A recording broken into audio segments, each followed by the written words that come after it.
Hi everyone, this is Danielle Lewis, owner and CTO, that's Chief Travel Officer of Selfish Me Travel.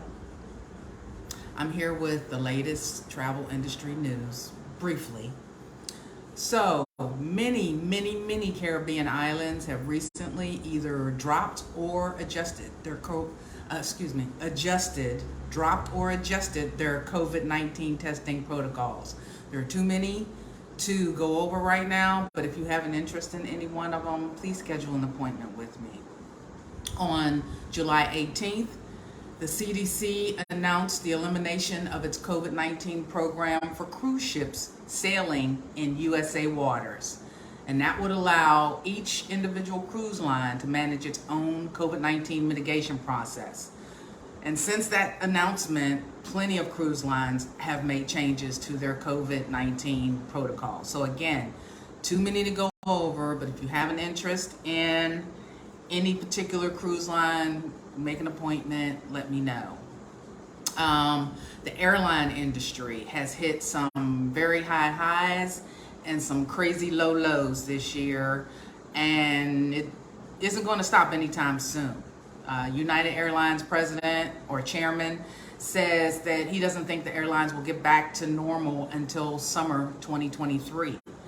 And I asked, what exactly is normal for the airlines? Because during the pandemic, and we're still in the pandemic, but earlier in the pandemic, the airlines gave huge incentives for pilots and other staff to take early retirement using government money, our money, for big payoffs. Now there aren't enough pilots or crew for flights scheduled through to the new year. So stay alert, because cancellations and delays will continue unimpeded for a while until workers and pilots are hired and trained.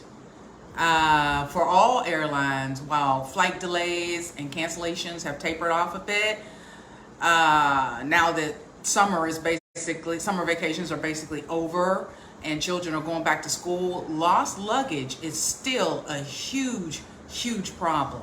And the industry says that some luggage will just be lost forever. As an example, earlier this month, Delta Airlines flew an empty plane from London to Detroit. It was empty of passengers, but it was completely filled with thousands of bags, thousands of lost luggage.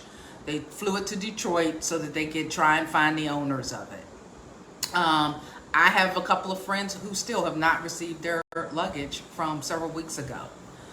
Regardless of the travel disruptions this summer, prices soared to higher than 2019, and more people have flown this summer than in 2019.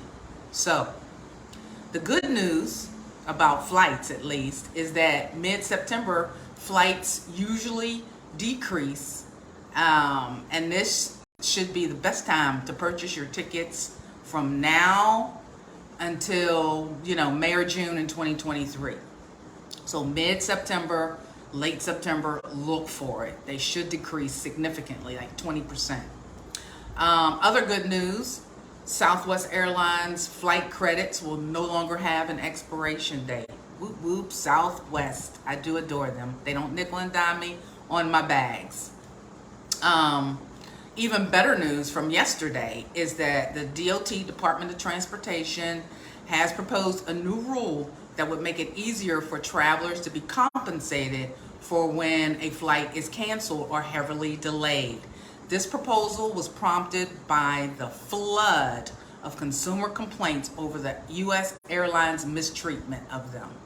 Currently, the rule is that travelers get some kind of compensation if there is a significant delay in their plans. Significant delay was never actually defined.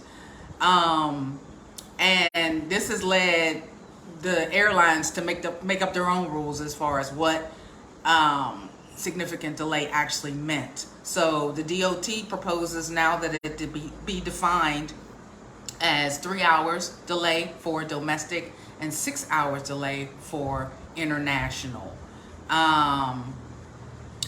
The term cancellation is also getting a new definition in the proposal. And the final point in the DOT proposal is that flight credits or vouchers no longer have an explanation date, but with a particular circumstance, they should not have an expiration date if it's due to certain pandemic related reasons. Okay, unlike Southwest Airlines, it just said no expiration date period on flight credits. The DOT is proposing that for the other airlines, that they shouldn't have an expiration date if it was due to pandemic related reasons. Finally, as I'm sure you've heard, Spirit Airlines tossed out their initial merger partners bid, Frontier Airlines, and accepted the juicier, more lucrative takeover bid from JetBlue Airlines. JetBlue Airlines is desperate to keep up with the rest of the USA Airlines, so it needs more planes for more routes, and this is their direct way of getting more planes and more routes.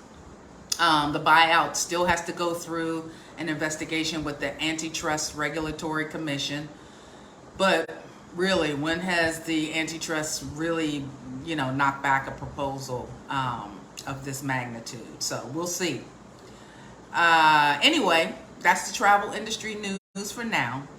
Try to keep your head on straight while traveling. Be patient, be kind and understanding for long lines, delays and cancellations and lost luggage. Everybody's trying out there. Also, hire a travel advisor like me to take on that travel planning stress. Okay? Take care. Travel safely. Be well. Peace.